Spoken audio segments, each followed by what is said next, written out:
Hello, si Cha ito. Last Mother's Day, nagpunta ako sa Decathlon. The reason why I want to buy running outfit ay syempre ang tumakbo. Sa tingin ko kasi yun yung mas effective sa akin para ma-lose ko yung weight ko. Kaya naman sa video ito ay sisimulan ko na ang unang vlog tungo sa pagpapapayat. Kaya samahan niyo ako ha. Ito nga pala yung pink na nabili ko. Meron nga palang cup din. Pagkatapos niya yan ay meron din yung kulay itim na kagaya ng kulay pink.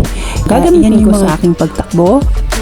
At ito yung mga short. Dalawa yung binili kong short na itim. Maliban pa dun sa yung suot ko ng kulay purple.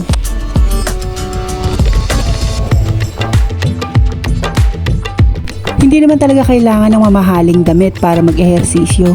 Ginawa ko lang itong motivation para gamitin ko at para makapag-exercise ako.